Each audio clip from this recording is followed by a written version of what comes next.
Hello friends, नमस्कार। कैसे हैं आप सभी? बहुत बढ़िया। मौसम थोड़ा चेंज हो रहा है, ध्यान रखो। आज मेरी भी तबीयत थोड़ी गड़बड़ी है, लेकिन कोई बात नहीं, आपको पढ़ाने से सही होगी। तो अपन ने देख लिया था रामानुज के बारे में, देख लिया था। इस फाइल में अपन देखेंगे वल्लभाचार्य। रामानंद भी अपने देख लिए थे। 12 6 निर्गुण 6 सगुण देख लिए थे। तो शंकर देख लिया, रामानुज देख लिया, रामानंद देख लिया। अब रामानंद से आगे रामानंद भी उत्तर भारत के अंदर ले आए। 6 निर्गुण हो गए, 6 सगुण हो गए। अब उनसे आगे कैसे बात आगे बढ़ी, तो उत्तर भारत में आ गए। तो पहले अपन बात करेंगे उत्तर भारत में उत्तर प्रदेश की, और उसके बाद बात करेंगे अपन बांग्लादेश की। ठीक है। तो जब अपन बात करते हैं उत्तर भारत में उत्तर प्रदेश की, तो मैंने आपको बताया था कि ये क्लू ध्यान रखना, आरबीपी ऋग्वैदिक पीरियड। तो इसमें आर से तो क्या है, रुद्र संप्रदाय, वी से वल्लभ और पी से पुष्टि मार्गी। तो अपन पढ़ रहे हैं वल्लभ संप्रदाय। सबसे पहले इसके उपनाम क्या है, रुद्र संप्रदाय। तो ये आ ही रहा है आर, रुद्र। ठीक है ना। जब कहीं भी आप वल्लभ संप्रदाय का क्वेश्चन देखो तो मेरे प्यारे बच्चों बिड़ते ही लिख देना आरबीपी, ऋग्वैदिक पीरियड ये। ठीक है ना, ऐसे। तो आर से रुद्र, वी से वल्लभ, पी से पुष्टि मार्ग, ऐसे बहुत इंपॉर्टेंट है। ठीक है। तो रुद्र संप्रदाय अन्य नाम। दूसरा है पुष्टि मार्ग संप्रदाय, ये पी से पुष्टि मार्ग आ रहा है ना, पुष्टि मार्ग। और सगुण भक्ति का आधार स्तंभ, वेरी इंपॉर्टेंट। सगुण भक्ति का आधार स्तंभ किसको माना जाता है? कौन सी? वल्लभ संप्रदाय। तो देखो ये सगुण भक्ति अब कैसे कॉन्सेप्ट में आ गई भाई? शंकर ने बोला कि नहीं यार, कोई भक्ति नहीं भैया, अद्वैत है। रामानुज आए, विशिष्ट अद्वैत। रामानंद आए, उत्तर भारत में आए, बोला यार तुमको सही लगता है वो कर लो, निर्गुण अच्छा लगता है निर्गुण कर लो, सगुण कर लो। लेकिन जब वल्लभाचार्य आए तब तक ये बिल्कुल क्लियर कट हो चुका था कि भैया हाँ, सगुण की भी अपने आप में बहुत ज्यादा महत्वता है। तो इसलिए वल्लभाचार्य ने फिर सगुण भक्ति को पॉपुलर किया उत्तर प्रदेश के अंदर, उत्तर भारत के मैदानों में। बंगाल की तरफ इसी को करेंगे अपन, इसमें पढ़ेंगे बीएमसी। देखा था अपन ने, बांग्लादेश म्युनिसिपल कॉर्पोरेशन, ब्रह्म संप्रदाय, यूं बताया बीएमसी। फिर इसको ए कर देंगे, इसको जी कर देंगे, CAG है ना। तो मध्वाचार्य, आनंद तीर्थ, ये करेंगे बांग्लादेश में। उत्तर प्रदेश जहां अपन देखते हैं, उत्तर प्रदेश बिहार के मैदानों के अंदर, गंगा के मैदानों के अंदर पॉपुलर करेंगे सगुण भक्ति को वल्लभाचार्य। ओके। आज तो बोलने में बहुत ज्यादा दिक्कत हो रही है, कोई बात नहीं, धीरे धीरे सही हो जाएगा, लोहा लोहे को काटता है। तो चलो फिर देखते हैं अपन, इसके प्रवर्तक कौन? वल्लभ संप्रदाय के कौन? वल्लभाचार्य। और इन्हीं का नाम मिलता है विष्णु स्वामी। तो वैसे वल्लभ, वैसे विष्णु स्वामी, कोई ज्यादा नाम के अंदर चेंज नहीं हो रहा है, तो क्लू की इतनी कोई जरूरत है नहीं, सीधा सीधा समझ में आ जाएगा। ठीक है ना। तो प्रवर्तक वल्लभाचार्य विष्णु स्वामी। फिर अपन देखते हैं विष्णु स्वामी का जन्म कहाँ है। 1478, कोई इंपॉर्टेंट नहीं, लेकिन जो जगह है, स्थान है, वो बहुत इंपॉर्टेंट है। रायपुर, छत्तीसगढ़ में, वर्तमान छत्तीसगढ़ में। 2000 में जब स्टेट नहीं बना था तो MP है कि नहीं, लेकिन आज वर्तमान में रायपुर छत्तीसगढ़ के अंदर। और फिर ये वहां से कहाँ गए थे? वाराणसी आ गए थे, उत्तर भारत के मैदानों में। सीट याद रखना प्यारे बच्चों है। अब अगर इसमें आपको ये याद आ जाएगा, मैंने नक्शा बनाया था और मैंने यूं किया था, ऐसे किया कि नहीं किया था? एक यूं किया था पहले, ब्रह्म संप्रदाय, माधव, कर्नाटक में जन्म, चले गए बंगाल के अंदर। और एक यूं बनाया था मैंने, रामानंद, वो ऊपर लिखा है। और ऐसे ही वल्लभाचार्य बिल्कुल ऊपर से आ गए, ये वो आ गया यहाँ। इसलिए बता रहा, आप देख लो आप है कि नहीं, पहले वाला महत्वपूर्ण समझना। तो वाराणसी में आ गए। वाराणसी में क्या लिखना है अपन को? उत्तर भारत के मैदानों में आ गए ना, उत्तर भारत के मैदानों के अंदर। ठीक है ना। गंगा यमुना दोआब मैदानों में। ठीक है, गंगा यमुना दोआब, यमुना गंगा यमुना दोआब के अंदर भक्ति को किसने पॉपुलर किया है ना? ये क्या आंसर थे अपने? आरबीपी। क्या? रुद्र संप्रदाय, वल्लभाचार्य, पुष्टि मार्गी। दोआब क्या है? दो तो मतलब दो है, 2। आब का मतलब पानी, तो दो पानी के बीच की जगह है। तो जैसे ये यमुना है, ये गंगा है, तो ये जो हो गया, ये दोआब क्षेत्र हो गया। ठीक है। तो यहाँ पॉपुलर बनाया था, जैसे मथुरा क्षेत्र इसी एरिया के अंदर है, तो यहाँ पॉपुलर बनाया था विष्णु स्वामी ने। समझ गए? ऐसे है। बहुत फैक्ट्स के अलावा भी क्या है, बिटवीन द लाइन रीड्स करने की कोशिश करो। कि बिटवीन द लाइन का मतलब जो चीज लिखी हुई नहीं है उसको समझने की कोशिश करो मेरे प्यारे बच्चों। ये बहुत इंपॉर्टेंट कला है। आने वाला जैसे जो टाइम है, आप जिस फेज में एग्जाम दे रहे हो, तो ये बिटवीन द लाइन्स रीड करना आना चाहिए, वो निकालना आना चाहिए जो दिख नहीं रहा है। तो इसको कहते हैं रीडिंग बिटवीन द लाइन्स, है ना। अपना दिमाग दो ही पकड़ता है, ब्लैक एंड व्हाइट। तो एक इसको कहते हैं ग्रे मैटर, कि जो रीजनिंग करता है उसका ग्रे मैटर डेवलप होता है। ठीक है ना। वैसे मस्तिष्क में अपने को दो ही कलर पढ़ने की क्षमता होती है, ब्लैक एंड व्हाइट। और जो रीजनिंग करता है उसका ग्रे मैटर डेवलप हो जाता है ब्रेन में। तो कई बार आपने नाम सुना होगा कि ग्रे मैटर डेवलप हुए बंदे चाहिए हमको। तो मतलब जिन्होंने लॉजिकल रीजनिंग लगा के चीज को समझाओ, निष्कर्ष निकाला, उसको कहते हैं ग्रे मैटर। समझ रहे हो? तो ब्लैक और व्हाइट के बीच का कलर होता है ग्रे। ग्रे ग्रे ठीक है, ग्रे कलर ऐसे। तो रीजनिंग लगाया करो थोड़ी। किस इष्ट देवता को मानते हैं? ये कृष्ण को मानते हैं, वेदांती है, समझ गए। फिर उपाधि क्या थी इनकी? महाप्रभु थी उपाधि, वेरी इंपॉर्टेंट। और ये उपाधि किसने दी थी? ये कृष्णदेव राय ने दी थी, जो विजयनगर के शासक थे। विजयनगर जहां अपने आंध्र प्रदेश है वहां ये शासक थे। हेलबेट कर्नाटक के अंदर भी था, मेन हेडक्वार्टर था, और फिर आंध्र प्रदेश की तरफ था। और तेलुगु जो थे ना इनकी, तेलुगु इनकी राजकीय भाषा थी। किसकी? इस कृष्णदेव राय की। अमुक्त माल्यद किताब है, अमुक्त माल्यद जामवती कल्याणम, दोनों तेलुगु में, एक उषा परिणय में, संस्कृत में, और बहुत इंपॉर्टेंट है ये कृष्णदेव राय के दरबार में था वो व्यक्ति इंपॉर्टेंट। कौन? जिसको अपन बोलते हैं तेनाली रामा, तेनाली। जैसे आपने सुना होगा कहाँ राजा भोज कहाँ गंगू तेली, तो ये तेली वही है, ये तेली, तेनाली, ओ सॉरी तेनाली ऐसे लिखना, तेनाली रामा। गंगू तेली था ये तेनाली। मतलब ये हिलेरियस विट के लिए जाना जाता था। जैसे अकबर के दरबार में अपने बीरबल था, मजाक मजाक में बहुत कुछ कह देता था, बीरबल खिचड़ी की आपने कहानी सुनी होगी पूरी।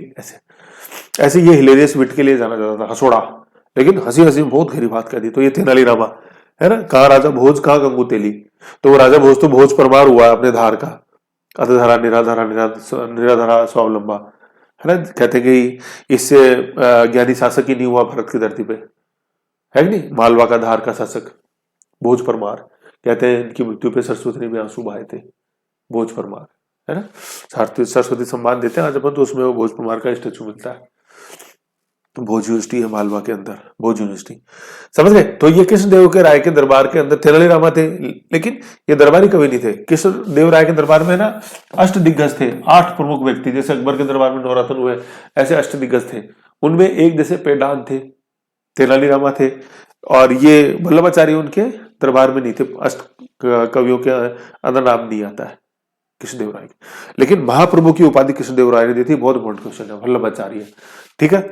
और वो स्ट्रेट लाइन याद रखो, ऐसे ही ऊपर कैसे आएगा। फिर इनका दर्शन क्या था मेरे प्यारे बच्चों? शुद्ध अद्वैत। देखो अद्वैत में कितने चेंज कर दिए। शंकर के बाद आए रामानुज, कर दिया विशिष्ट, सच्चित आनंद, सदा सच्चित आनंद, सच्चिदानंद परम की संकल्पना दे दी। अद्वैत में कोई दिक्कत नहीं हमें। फिर रामानंद आए, निर्गुण सगुण दे दिए। फिर वल्लभाचार्य आए, देखो क्या दे दिया। अरे भैया कोई चिंता, कोई डाउट ही नहीं है हमें, तो अद्वैत है, ब्रह्म और आत्मा एक ही है। सुप्रीम पावर, सुप्रीम सोल जो जिसको अपन भगवान बोलते हैं, वो ब्रह्म, और अपन आत्मा एक ही है, एक ही हिस्सा, शुद्ध है, प्योर मोनिज्म, बताया था ऐसे। अब इन्हीं से चैलेंज मिलेगा जो इनके समकालीन है बंगाल के अंदर, ब्रह्म संप्रदाय, मध्वाचार्य, आनंद तीर्थ, चैतन्य महाप्रभु, उनको अब चैलेंज मिलेगा। और फिर वो बोलेंगे कि नहीं भैया अद्वैत नहीं है, तो द्वैत है बिल्कुल ही। तो द्वैतवाद का जनक कौन है? मध्वाचार्य है। और शुद्ध अद्वैत, प्योर मोनिज्म कौन है? तो है ना, इसको बिल्कुल अलग लिखो, शुद्धा द्वैत मत कर देना, ज्ञानी मत बनो, है कि सर मैं तो संधि लगा के शुद्धा द्वैत पढ़ूंगा। अरे लिख तो मैं भी सकता था यार, है कुछ तो मजबूरी है, जो मैंने भी ऐसे लिखा है। कैसे? शुद्ध अद्वैत, है ना, जिसे ट्रांसलेशन बैठे यूं शुद्धा द्वैत पढ़ते हैं तो वो द्वैत पर नजर जाती है, और यार फिर ये क्या हो गया, ये डुअलिज्म तो नहीं हो गया कहीं? नहीं है डुअलिज्म कहीं भी यहाँ पे, है ना। एक बात चल रहा है, इसलिए मैं इंग्लिश में लिखता हूँ प्योर मोनिज्म, ध्यान रखो। फिर इनका जो ग्रंथ है मेरे प्यारे बच्चों, अणुभाष्य है। तो अपन क्या पढ़ रहे हैं? अपन वल्लभाचार्य पढ़ रहे हैं, वल्लभ। तो अपन बल्ब देखते हैं, बल्ब में जैसे अपन देखते हैं टंगस्टन का फिलामेंट जैसे होता था, पीला वाला बल्ब, इलेक्ट्रिसिटी उससे निकले। फिर इलेक्ट्रॉन जो होते थे वो इधर उधर होते थे, एटम्स, इलेक्ट्रॉन के एटम्स का हिस्सा था एक इलेक्ट्रॉन, अभी भी इलेक्ट्रॉन, प्रोटॉन, न्यूट्रॉन, तो एटम्स इधर उधर होते थे बल्ब के अंदर, है ना। बल्ब है कि नहीं। तो बल्ब जो शुद्ध बल्ब होता था, तो उसके अंदर एटम्स इधर उधर होते थे, अणु इधर उधर होते थे। तो बल्ब से तो वल्लभाचार्य, शुद्ध अद्वैत, प्योर मोनिज्म। और तीसरा क्या? अणु टंगस्टन है ना, टंगस्टन धातु से वो फिलामेंट उसका, ठीक है। और फिर उससे जब इलेक्ट्रिसिटी पास होती थी, अणुओं में गैस का संचालन होता था, तो उस गैस के अंदर अणु चमकते थे, जिससे वो पीली रोशनी आती थी बल्ब में। तो ऐसे है, क्लू याद कर लो यार, क्या उसके अंदर, समझ गए? नहीं हो गया। फिर जो सबसे इंपॉर्टेंट शिष्य देखते हैं अपन, किसके? वल्लभाचार्य के। वल्लभाचार्य के जो सबसे इंपॉर्टेंट शिष्य थे वो कौन थे? सूरदास थे। सूरदास है, सूरदास, आंख से अंधे, सूरदास ऐसे, ठीक है। सूरदास का काल है 1478 से 1578, बिल्कुल 100 साल जुड़ रहे हैं। 1478 1578 है। अंधे थे लेकिन 100 साल जिंदा रहे, देख नहीं सकते थे, अंतर्दृष्टि से देखते थे मन की, है। बंद आंखों से तो दुनिया डबल दिखती है आदमी को, अपना मानना है कि खुली आंखों से दिखती है, सूरदास से पूछो, और विश्वास नहीं होता आग बंद करके रिविजन करके देखो, समझ में आ जाएगा। ठीक है, तो शिष्य थे इनके सूरदास, किसके? वल्लभाचार्य के। अब अगर हम आगे पढ़ते हैं, शिष्य तो हो गए सूरदास, फिर इनके पुत्र थे, इनके पुत्र का क्या नाम था? वल्लभाचार्य के पुत्र विठल दास, है ना। कई जगह विठल स्वामी भी मिलता है, विठल दास भी है। तो देखो वैसे वल्लभाचार्य और वैसे हो गई विठल, है ना, विठल। तो आ रहा जैसे विठल स्वामी, आज जैसे आप महाराष्ट्र में देखोगे तो कृष्ण जी की पूजा होती है इस विठल नाम से ही, है कि नहीं? तो बहुत इंपॉर्टेंट है अपने आप में विठल स्वामी। ठीक है, अब क्या है, पुत्र का नाम था विठल दास, और विठल दास जनक थे किसके? अष्ट छाप कवि मंडली के। छाप लो बेटे मेरे दिमाग में, मतलब मेरे बेटे अपने दिमाग में। अष्ट छाप कवि मंडली का जनक कौन था? कौन? वल्लभाचार्य का बेटा कौन? विठल दास। ये याद रखना अपन को। तो विठल में ठ ठ आ रहा 8, भाई वल्लभ में तो आ ही नहीं रहा, 8 कहां आ रहा है? जबरदस्ती कहां घुसा रहे हो? विठल में तो आ रहा है ना, ठ ठ ठ ठ आठ आठ आठ आठ, है ऐसे अष्ट छाप कवि मंडली। अभी कृष्णदेवराय पढ़ा था, वो अष्ट दिग्गज थे, समझ गए? कृष्णदेवराय पढ़ा था, वो अष्ट दिग्गज थे। ये जो पढ़ रहे हैं ये अष्ट छाप कवि मंडली पढ़ रहे हैं अपन। अष्ट छाप कवि मंडली किसने बनाई? वल्लभाचार्य ने? नो सर, उनके बेटे ने। क्या नाम? विठल दास या विठल स्वामी। और वल्लभाचार्य के शिष्य का नाम सूरदास। ठीक है, तो सूरदास वल्लभाचार्य के भी शिष्य भी थे, और विठल ने जो अष्ट छाप कवि मंडली बनाई उसमें भी सबसे इंपॉर्टेंट सूरदास ही थे। 100 साल जिए ना, 1478 से 1578, तो कुछ काम तो किया ही हुआ। ये 8 के नाम आ रहे हैं, कोई इंपॉर्टेंट नहीं है मेरे प्यारे बच्चों, सब अभी फटाफट उड़ाओगे आप। सबसे पहले सूरदास तो ये आएगा, सूरदास। अब ये दोनों देखो, कृष्ण जी के पर्याय वाच्य आ रहे हैं, कृष्णदास, गोविंददास। भाई सबसे पहले तो सूरदास पिताजी वाले को तो लेना ही लेना है, ऐसे थोड़ी यार पिताजी का जो चेला सबसे इंपॉर्टेंट तुम साला उसी को अपनी मंडली में ले रहे हैं, ऐसे ज्यादा ज्ञान आ गया है अभी लाइन। नहीं, पिताजी ले रहा हूँ, तो शामिल कर लिया विठल दास से सूरदास को, समझ गए? सबसे इंपॉर्टेंट है सूरदास, सबसे इंपॉर्टेंट सूरदास हो गए। फिर उसके बाद 2 कृष्ण के पर्यायवाची है, क्या? कृष्णदास और गोविंददास। आगे कृष्णदास गोविंददास, उसके बाद नंद है, एक नंद एक परमानंद, नंद परमानंद, नंद परमानंद, नंद परमानंद। ठीक है, तो यहां तक कैसे पहुंचे अपन? सबसे पहले सूरदास, ठीक है, कृष्णदास और गोविंददास कृष्ण के पर्यायवाची हो गए। फिर 2 नंद है, क्या? सबसे पहले तो अपने नंददास और परमानंद, नंददास और परमानंद। यहां तक तो ऐसे हो गए, नंद और परमानंद। यहां तक तो ऐसे हो गए, 5 हो गए अपने यहां तक। ठीक है, अब ये कैसे याद होंगे? कुंभनदास, चतुर्भुजनाथ और शीत स्वामी। बहुत इजी है। कैसे कहते हैं वर्गों पर पढ़ते हैं, 5 वर्ग हैं, हिंदी पढ़ी होगी। क्या वर्ग? क्या क्या अंग। ठीक है, फिर छह छह जय ये, छह छह जय, छह छह जय जय, छह छह ये जय जय ये, फिर ट ठ ट, ये वर्ण पढ़ते हैं अपन, है? तो क च ट त प, ये 5 वर्ण होते हैं। कै वर्ग, कै वर्ग, जय वर्ग, ट वर्ग, तय वर्ग और पै वर्ग। तो सबसे पहला कै वर्ग होता है, तो कै वर्ग से क्या हो गया? कुंभनदास हो गया। अष्ट छाप कभी पढ़ रहे तो हिंदी तो पढ़नी पड़ेगी ना यार, हिंदी के थे ये, हिंदी के, क्योंकि ब्रज प्रदेश में ये पब्लिक है ना, वाराणसी आ गए तो वाराणसी प्रदेश में तो हिंदी थी। अवधि, हिंदी कर लो, अवधि कर लो हिंदी कर लो, अवधि कर लो, ये ठीक है। तो कैसे? कुंभनदास। फिर चय वर्ग आ गया, चय से हो गया चतुर्भुज दास, चतुर्भुज, ठीक है। और फिर चय वर्ग में आ गया, आ रहा है छीत स्वामी। तो हो गया कि नहीं हो गया? बताओ कितना इजी। याद नहीं होता ये ऐसे, लेकिन मेरे प्यारे बच्चों, चेले मेरे हो, ऐसे थोड़ी है। तो सबसे पहले बताओ क्या? सबसे पहले हो गया सूरदास। सूरदास के बाद नीचे आए तो 2 कृष्ण के पर्यायवाची, कृष्ण और गोविंद, कृष्णदास गोविंददास। फिर नंद और परमानंद। फिर नीचे आए तो कैसे वर्ग, पहले 2 वर्ग, कैसे? कुंभनदास, कैसे? चतुर्भुजनाथ, और फिर कैसे? छीत स्वामी, ऐसे, ठीक है। अब जो समझने वाली बात है कि सूरदास सबसे इंपॉर्टेंट थे, और जहां 99.99% स्टूडेंट गच्चा खा जाते हैं वो आपके सामने मेरे प्यारे बच्चों पेश है। क्या? गोस्वामी तुलसीदास रामचरितमानस, ठीक है। लिखिए, काटा हुआ है, मतलब ये अष्टछाप कवि मंडली में शामिल नहीं थे, लेकिन वल्लभाचार्य के समकालीन थे, विठल दास के समकालीन थे। विठल दास का देखते हैं अपन, मृत्यु होती 1578 में, सॉरी वो वल्लभ स्वामी की 1478 समकालीन तो है। अब आप पूछोगे सर फिर क्यों नहीं आए, कैसे नहीं आए, उसमें आपको नहीं जाना है डिटेल में, यही हो जाए, एक मिनट, ये इतना ही हो जाए, ये बहुत है एक बार तो क्या समझने वाली बात है? सूरदास सबसे महत्वपूर्ण थे, और गोस्वामी तुलसीदास नहीं थे अष्टछाप मंडली में। 99.99% स्टूडेंट यहाँ गड़बड़ करता है, ठीक है। तो कौन नहीं था? गोस्वामी तुलसीदास नहीं थे, रामचरितमानस वाले नहीं, रामचरितमानस वाले नहीं थे। ठीक है, तो गोस्वामी तुलसीदास के बारे में जान तो लो यार, नहीं थे तो सर कोई बात नहीं। 1532 से 1623, 90 साल हो गए, 32 के अंक उल्टे कर दिए तो 23 बन गया, 15 से 23 ऐसे।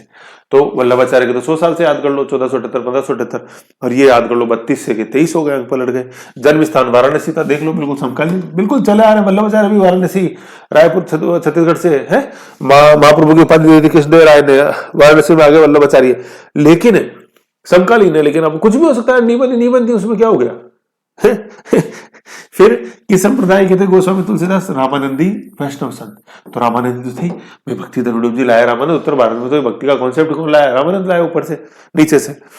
ग्रंथ जो लिखा तुलसीदास जी ने, रामचरितमानस। ठीक है, इस रामचरितमानस का उपनाम क्या है? वाल्मीकि का, सॉरी उपनाम है ना, गोस्वामी तुलसीदास का उपनाम क्या है? वाल्मीकि का अवतार। वाल्मीकि का अवतार इसलिए बोलते हैं क्योंकि वाल्मीकि ने लिखी है रामायण, है ना, वेदव्यास ने महाभारत लिखी है, वाल्मीकि ने लिखी है रामायण।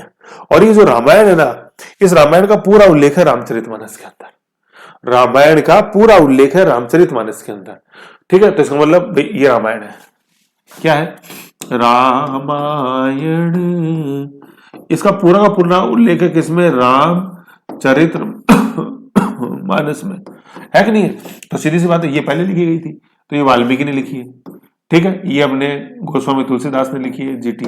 तो इसलिए भाई यूं कहा जाता है कि गोस्वामी तुलसीदास जो थे वो किसके अवतार थे? वाल्मीकि के अवतार थे, क्योंकि उन्होंने रामायण को एक बार नए सिरे से लिखा, अलग तरीके से थोड़ा और एक्सप्लेन करके, किसमें? रामचरितमानस में। इसलिए वाल्मीकि का अवतार बोलते हैं किसको? Very good, Goswami Tulsidas, GT के अंदर, है ना, ऐसे। फिर उपनाम का कारण क्या है? रामचरितमानस का कथानक रामायण से लिया गया है, पूरी रामायण का उल्लेख है रामचरितमानस में, ऐसे। समझ गए? ये चीज है। फिर अपन देखते हैं वल्लभाचार्य चल रहा है, देखो वल्लभाचार्य के अंदर बीच में आ गए थे अपने वो विठल दास, तो उसमें अपने पढ़ लिए। फिर अपन वापस आ गए थे अपने उसकी भक्त मंडली देखी थी अपने विठल दास की, अष्ट छाप कवि। फिर गोस्वामी तुलसीदास आए उसी सीक्वेंस में, लेकिन चल टॉपिक क्या रहा अपने? वल्लभाचार्य, आरबीपी। फिर अपन देखते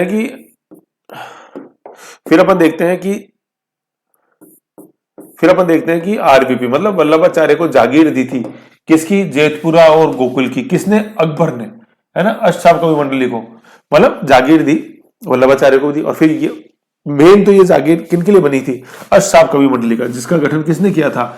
विठल दास ने, जो किसके पुत्र थे? वेरी गुड, किसके? वल्लभाचार्य के। समझ गए? तो वल्लभाचार्य को नहीं दी थी, शुरुआत तो हो गई थी वल्लभाचार्य के समय, लेकिन क्वेश्चन अगर आए किसको दी थी जागीर, तो विठल दास को दी थी, अष्टछाप कवि मंडली को।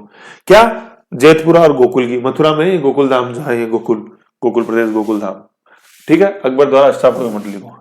फिर अपन देखते हैं क्या इष्ट देवता इनके कृष्ण, ऊपर भी अपन ने पढ़ा था। फिर बाल रूप में कृष्ण जी की पूजा होती है, यहाँ ये क्वेश्चन आया था वल्लभ संप्रदाय में। वल्लभ संप्रदाय की पीठ अपन नाथ द्वारा देखेंगे तो वहां भी बाल स्वरूप है, ऐसे। और इनके लिए जो रास्ता में जो कला फेमस है वो पिछवई चित्रण है ना। पिछवई चित्रण मतलब नाथ द्वारा के अंदर, जैसे मान लो मैं खड़ा हूं तो मेरे पीछे एक कपड़े का पूरा एक बैनर लगा के, और उस पर कृष्ण जी की जैसे आकृति बना दी, और उसमें फिर कृष्ण जी से संबंधित सारे अवतारों का वर्णन है, तो पिछवई। तो चूंकि मूर्ति के पीछे अंकित होती है कपड़े पे, इसलिए उसको पिछवई बोलते हैं, नाथ द्वारा की फेमस है ये। ठीक है, पढ़ेंगे अपन जब आएगा वो हैंडीक्राफ्ट्स। समझ गए? तो ये तो अपने था वल्लभाचार्य। ठीक है, फिर अपन देखते हैं वल्लभाचार्य ने जो थे, बहुत इंपॉर्टेंट, वल्लभाचार्य छोटे में नहीं जाएंगे थे। वल्लभाचार्य जो थे, तो वल्लभाचार्य ने टोटल 84 सम्मेलन किए भारत के अंदर। कितने? 84। ठीक है, राजस्थान में एक सम्मेलन किया उन्होंने, वो कहाँ किया? वो पुष्कर में किया। टोटल 84 किया, 8 और 4 राजस्थान में एकमात्र सम्मेलन का हुआ, पुष्कर में हुआ। ठीक है, फिर उसके बाद नेक्स्ट फैक्ट देखते हैं, भारत में प्रमुख पीठ कौन कौन सी वल्लभ संप्रदाय की? आरबीपी देख रहे हैं, आरबीपी। ठीक है, तो सारा अपन को जैसे देखना है, जैसे मान लो ये उत्तर भारत है, जैसे मान लो मैं बताऊं, बना ही देता हूं, नहीं तो ये बहुत इंपॉर्टेंट फैक्ट है, कच्चा खा जाओगे। ठीक है, तो ये उत्तर भारत के मैदान अपन जैसे देख रहे हैं, यहाँ तो ये आरबीपी है। ठीक है, इधर ये पूरा अपन बंगाल देख रहे हैं, इधर ये बंगाल म्युनिसिपल कॉर्पोरेशन है। मेरे प्यारों बच्चों को कच्चा नहीं खाना है, MACG। ठीक है ना, ये तो भारत में प्रमुख पीठ देखो, वृंदावन मथुरा में, इस तरफ आ गए मथुरा के अंदर, पश्चिम यूपी। ठीक है, वो प्रमुख पीठ है वल्लभ संप्रदाय की। क्वेश्चन आता है, छाप लो, जीतना चाहते हो तो। फिर ये मंदिर बाद में औरंगजेब ने ध्वस्त कर दिया था, ठीक है।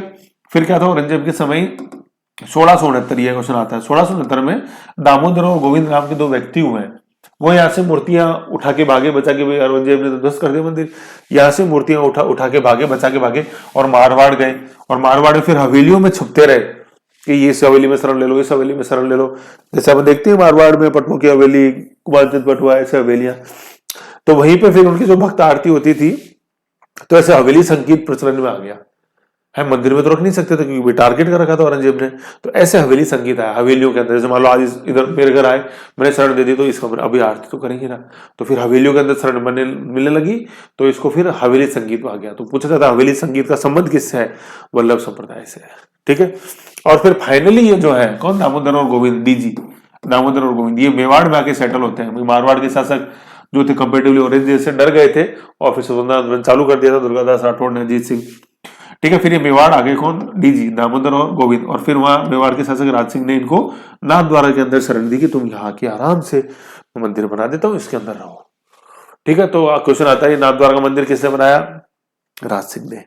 हवेली संगीत वल्लभाचार्य, ठीक है, सॉरी वल्लभ संप्रदाय। दामोदर और गोविंद मथुरा से मारवाड़, मारवाड़ से फिर मेवाड़ गए थे, डायरेक्ट नहीं गए थे, ऐसे मथुरा मारवाड़ मेवाड़, ठीक है। मथुरा देखते हैं, मथुरा से मारवाड़ और मारवाड़ से मेवाड़, ऐसे मथुरा से जोधपुर, जोधपुर से नाथद्वारा राजसमंद। फिर आगे की राजस्थान में प्रमुख पीठ, अभी देखिए भारत में प्रमुख पीठ वो मथुरा में थी, राजस्थान में प्रमुख पीठ नाथद्वारा 1671 में राज सिंह ने बनाई। ये आ गई नहीं 1671 जो अपन चर्चा कर रहे थे, वही आ गया, ठीक है ना। राजस्थान में प्रमुख पीठ 1671 अपने ये राज सिंह, ठीक है। फिर अब अपन आगे देखते हैं कि प्रमुख मंदिर, कुल मंदिर 7 है, जिसमें राजस्थान में 5 है। कुल कितने हैं, 7, राजस्थान में कितने हैं, 5। तो आओ अभी एक एक मंदिर की अपन विशेषता देखते हैं, है ना। तो राजस्थान में जो 5 प्रमुख मंदिर है वो देखते हैं, टेबुलर फॉर्म में ऐसे याद रखना है, बिल्कुल भी इसको कहीं भी उलझाना नहीं है टेबल को। टोटल भारत में टोटल 7 मंदिर है, राजस्थान में 5 है। कैसे कैसे हैं, सबसे पहले अपन देखते हैं राजसमंद के अंदर 2 है, कौन से, राजसमंद में एक नाथद्वारा के अंदर है, वो है श्रीनाथ जी। दूसरा है द्वारकाधीश मंदिर कांकरोली राजसमंद के अंदर, ठीक है। श्रीनाथ जी नाथद्वारा के अंदर, द्वारकाधीश कांकरोली में, और दोनों ही अपने राजसमंद में। और ये राजस्थान में प्रमुख पीठ है, कौन सी, अपने नाथद्वारा वाली, वल्लभ संप्रदाय की, ठीक है। बहुत इंपॉर्टेंट क्वेश्चन आता है। जयपुर में जो है वो गोविंद देव जी में गौंडीय संप्रदाय की है। तो राजस्थान में सबसे इंपॉर्टेंट सीट कौन सी है, वल्लभ संप्रदाय की, वेरी गुड, नाथद्वारा, ठीक है। और फिर दूसरा अपने कोटा के अंदर है, जिसको अपन बोलते हैं मथुराधीश, 3 हो गई। 2 अपन देखते हैं भरतपुर के अंदर है, दोनों ही कांपा में, एक तो है गोकुल चंद और एक है मदन मोहन, ठीक है। मदन मोहन जी का मंदिर अपने कामा भरतपुर में, और एक गोकुल चंद, ठीक है। फिर आगे देखो, एक मदन मोहन के बारे में आगे मैंने लिखा हुआ है कि मदन मोहन जी का मंदिर एक करौली में भी है, जो कि यादव वंश के शासक गोपाल पाल ने बनाया था। लेकिन ये करौली वाला जो मदन मोहन जी का मंदिर है, ये गौंडीय संप्रदाय का है, ठीक है ना, गौंडीय संप्रदाय का। अभी याद कैसे रहेगा, जैसे मैं आपको बताऊं, थोड़ा सा आप ऐसे याद रखो, जैसे मान लो ये अपने राजस्थान का मैप है, ये बहुत इंपॉर्टेंट क्वेश्चन है, हिला देता है ये, ठीक है। ये राजस्थान का मैप है, ठीक है। ये मथुरा आएगी, आपने एग्जैक्ट जगह आगे जब मथुरा लिख रहा था, तो ये इधर है भरतपुर, ठीक है।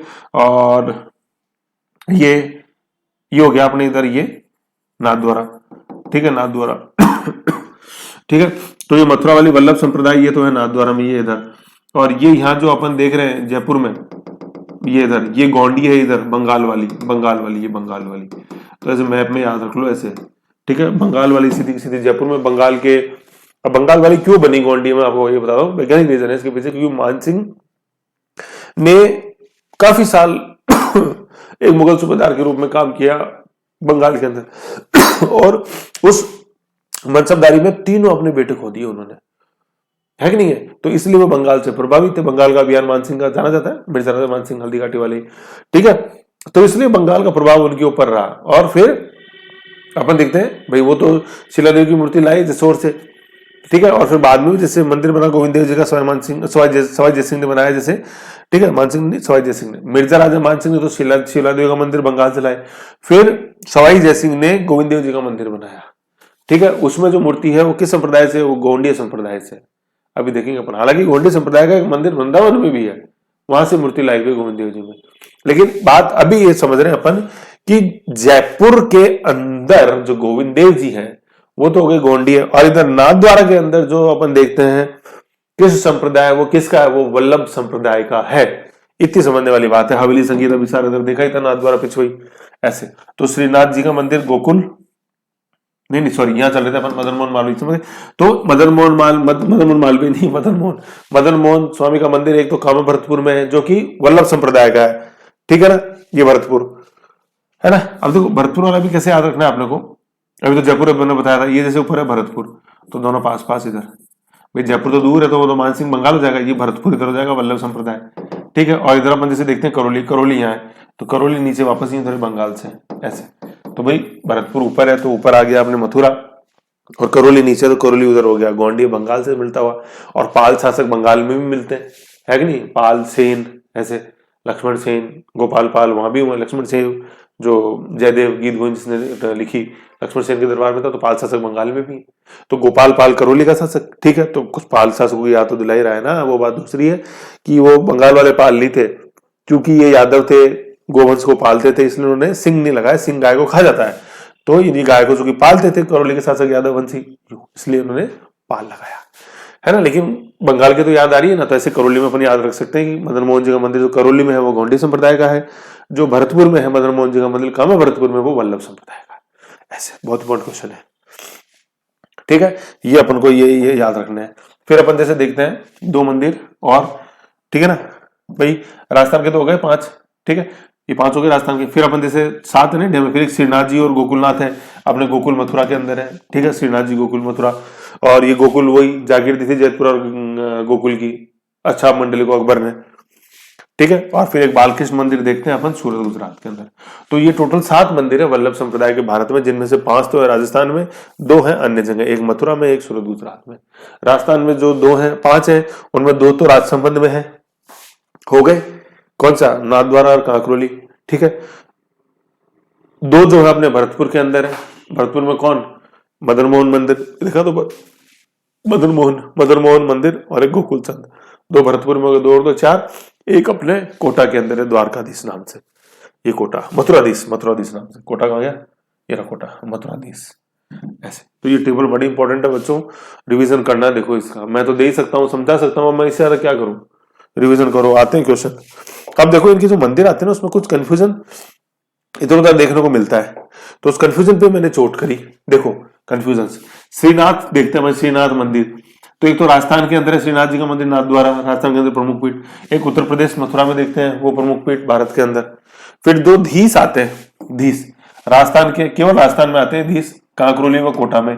कांकरोली में तो क्या है, द्वारकाधीश है, और कोटा में क्या है, कोटा में मथुराधीश है। तो जिनमें धीस शब्द आए ये केवल राजस्थान में, 2 कंफ्यूजन। जिन शब्दों में गोकुल आता है, ये राजस्थान भरतपुर के अंदर है, गोकुल चंद कामा भरतपुर, और एक उत्तर प्रदेश मथुरा के अंदर है गोकुल का मंदिर, गोकुलनाथ, है ना। तो एक बार इसे रिवीजन कर लो जिससे थोड़ा याद हो जाता है, नहीं तो कई बार अटक जाते हैं कि यार द्वारकाधीश, गोकुलधीश ऐसे। फिर जो सबसे इंपॉर्टेंट जो एग्जाम की दृष्टि से, वो बेटे ये 4 नंबर मेरे बच्चों, 4 नंबर मदन मोहन का मंदिर। और याद नहीं रहे छोड़ दो, कोई बात नहीं है, लिख तो लो, लेकिन क्वेश्चन में जब अटको तो देख तो लेना कम से कम, है ना। सबसे इंपॉर्टेंट मदन मोहन मंदिर। तो मदन मोहन मंदिर जो कामा भरतपुर में है, वो तो पड़ोसी का ही हो गया अपने वल्लभ संप्रदाय मथुरा। और जो करौली के अंदर है वो करौली पाल, वो बंगाल के हो गए, गोंडी संप्रदाय ऐसे। और फिर जैसे मैंने मोटा मोटा जयपुर के अंदर जैसे जो गोविंद देव जी, वो गोंडी संप्रदाय के, बंगाल से लिंक था जयपुर का, मानसिंह, और ज्यादातर शासक फिर बंगाल में नियुक्त हुए, अपने कछावा शासक। और नाथद्वारा के अंदर वल्लभ संप्रदाय है, राज सिंह 1671, ठीक है। फिर अपन कोटा के शासक देखते हैं जो कि बहुत ही ज्यादा प्रेरित हुए, मथुराधीश है ना कोटा के अंदर, अपन देखा मथुराधीश मंदिर। तो कोटा के शासक थे भीम सिंह। कौन, भीम सिंह गदाधारी। उन्होंने अपना नाम रख लिया दास, किसका, कृष्णदास का। मतलब कृष्ण की भक्ति करता हूँ भैया, मैं क्यों रखूं भीम सिंह, कृष्णदास है मेरा नाम, तो कृष्णदास कर दिया। कोटा का नाम बदल के कर दिया नंदग्राम। भैया जब मेरा ही नाम कृष्णदास है तो भैया ये गांव में तो नंदग्राम ही होगा। शेरगढ़ का नाम, शेरगढ़ इंपॉर्टेंट तहसील है अपने कोटा में, उसका नाम कर दिया बरसाना, जो अपने भरतपुर है, जो कि कृष्ण जी की थोड़ी बाल लीलाओं के लिए जाने जाता है ये क्षेत्र, शेरगढ़ बरसाना, ठीक है। तो वो कौन सा शासक था कोटा का जिसने खुद का नाम भीम सिंह से बदल के क्या कर लिया था, कृष्णदास, ठीक है। कोटा का नाम बदल के क्या कर दिया था, नंदग्राम। और शेरगढ़ का क्या कर दिया था नाम बदल के, ये बरसाना, है ना, शेर शेर शेर बरसा रहा है। अच्छा, शेर शेर बोलते हैं, शेर शेर व शायरी की बरसात हो रही है ऐसे, तो शेर का नाम कर दिया था बरसाना कि एक शेर आया, इरशाद इरशाद, अरे वाह वाह मजा आ गया, दूसरा आने दो तो शेरों की बरसात बरसाना ऐसे। ठीक है, यूं याद रख लो। तो ये थे कोटा के भीम सिंह अपने। तो टोटल 7 मंदिर पढ़े अपन ने, 2 भारत में और 5 राजस्थान में। राजस्थान में कौन कौन सी सीट है याद रखो मैप पे, इनको बहुत इंपॉर्टेंट है। 2 राजसमंद, ठीक है, 2 अपने भरतपुर में हो जाएंगे, 2 और 2 4, और एक 5 नीचे कोटा, ठीक है, मथुराधीश ऐसे। फिर एक मदन मोहन मंदिर भी है करौली के अंदर, बोलो सर वल्लभ में नहीं आया, क्यों नहीं आया 5 में? अरे मेरे ख्याल से वो नहीं आएगा क्योंकि वो धर्मपाल है गौंडीय संप्रदाय का। वो जो अपन वो पढ़ेंगे ना, बिहार, बॉम्बे म्युनिसिपल, वो बांग्लादेश म्युनिसिपल कॉर्पोरेशन, ब्रह्म संप्रदाय, मध्वाचार्य, चैतन्य महाप्रभु, उसमें आएगा वो आनंद स्वामी, वहां आएगा गोंडी संप्रदाय का मंदिर अपने करौली में, मदन मोहन मंदिर, है ना, ऐसे ही। ठीक है, तो देखो बड़ा इंपॉर्टेंट है, फैक्ट्स भी काफी है नो डाउट। तो रिवीजन तो देखो यार करना ही पड़ेगा यार, बगैर रिवीजन के तो क्या होगा, मैं क्या बताऊं। रिवीजन करो यार, इधर टू द पॉइंट है, इसमें कोई परेशान वाली कोई बात ही नहीं, क्वेश्चन देखेंगे और समझ में आएगा। फिर ये आ जाएगा ब्रह्म समुदाय, जिसमें अपन पढ़ेंगे क्या पूरा डिटेल में। ठीक है, तो लो एक बार मैं बता देता हूँ, माइक्रो तो बना लेना एडवांस में, ठीक है। गोंडी संप्रदाय, ये गोंडी संप्रदाय का यहाँ तक ले लो, माइक्रो बना लेना एक बार, है ना। ये यहाँ से ले लो, भारत के प्रमुख पीठ ये ले लो एक, ये 7 मंजिला मंदिर है, वर्तमान में 4 ही औरंगजेब ने ध्वस्त कर दिया, बहुत इंपॉर्टेंट है। फिर देखो यार, राजस्थान में प्रमुख पीठ ये मदन मोहन मंदिर करौली, ये ब्रह्म संप्रदाय के अपने गोंडी संप्रदाय। फिर गोविंद देव जी का मंदिर जो अपने जयपुर में सवाई जय सिंह, वो भी यही है, ठीक है ना। निम्बार्क संप्रदाय का बना लो, ये लास्ट सीट है, ठीक है, ये स्क्रीनशॉट ये लो, और एक ये ले लो, है ना, ये एक ये, फिर पूरी फाइल कंप्लीट हो जाएगी 11 पहले से। ये ब्रह्म संप्रदाय और निम्बार्क की एक बार बना लेना है ना, क्योंकि मुझे लग रहा है थोड़ा तबीयत में अगली अपने नेक्स्ट क्लास एक दिन का शायद ब्रेक लग जाए, कोशिश तो पूरी करूंगा नहीं लगे, क्योंकि थोड़ा गड़बड़ हो गया मामला, है ना। चलो कोई नहीं, ठीक है, तो ऐसे से करो। फिर ये अब जैसे कंप्लीट हो गया, इसके बाद अपन आएंगे सार्थक फैक्ट्स में। सार्थक फैक्ट्स आएंगे जो बड़े इंपॉर्टेंट, जो मतलब परीक्षा है अपनी यार भाई, सर बताओ, देखें अब आने तो देखें असली, मतलब आपने जो तैयार किया ना युद्ध के लिए, अब हमारी लड़ाई, अब हम देखें हम किस खिलाड़ी के योद्धा बने, तो सार्थक फैक्ट में देखेंगे इस फाइल के बाद। अभी है ना, मीनवाइल जैसे अगर बाई चांस वीडियो नहीं आता है नेक्स्ट डे, तो ब्रह्म संप्रदाय के और निम्बार्क के और माइक्रो तो बना लो, टाइम तो बचेगा यार, दिखा तो दिए उसमें, ऐसी क्या बात है, थोड़ा तो सहयोग करो, है ना। तो ये है, ओके चलो बाय, मिलते हैं जल्दी, बाय।